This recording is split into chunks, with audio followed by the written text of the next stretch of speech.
इसको बिल्कुल मानते हैं। थोड़ा इधर उधर हो जाओ, इधर घूम जाओगे सब। थोड़ा भगवान की तरफ मुंह होगा, मेरी तरफ पीछे का चलेगा कोई मुझे भी दे दो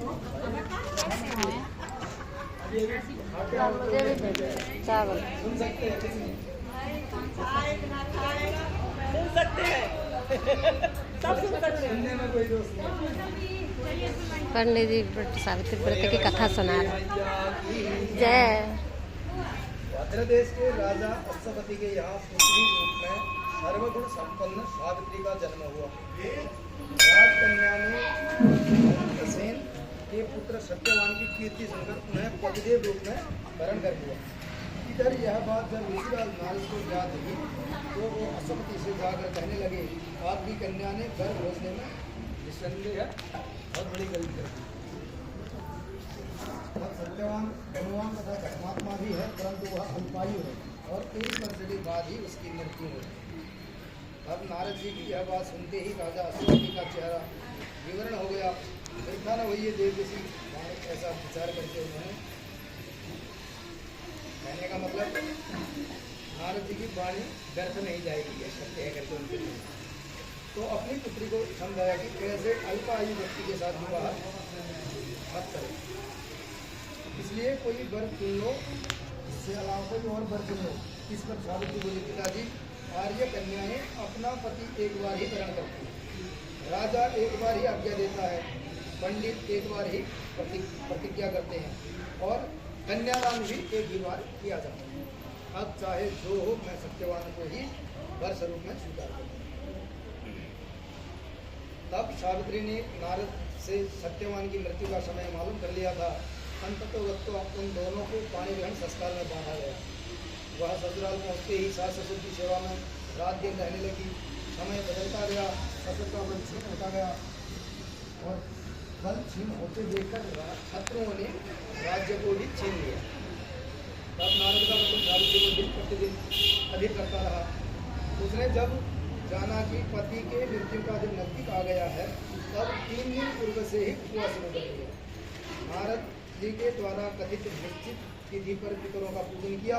नित्य की भांति उस दिन भी सत्यवान अपने समय पर लकड़ी काटने के लिए जब वन को चला तो सावित्री भी सास ससुर की आज्ञा के अनुसार उनके ही पास जाने के लिए तैयार हो गई। तो वन में पहुंचकर सत्यवान लकड़ी काटने के लिए वृक्ष पर चढ़ा।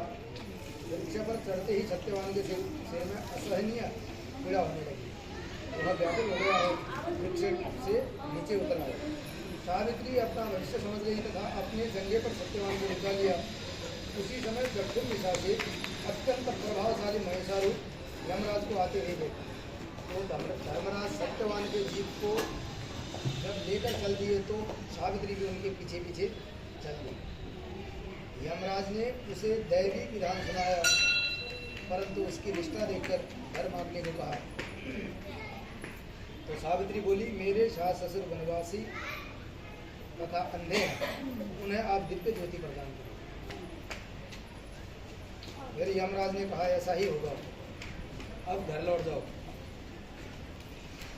यमराज की बात सुनकर उसने कहा, भगवान मुझे अपने पतिदेव के पीछे पीछे चलने में कोई परेशानी नहीं है, पति अनुगमन मेरा कर्तव्य है। यह सुनकर उन्होंने फिर वर मांगने को कहा।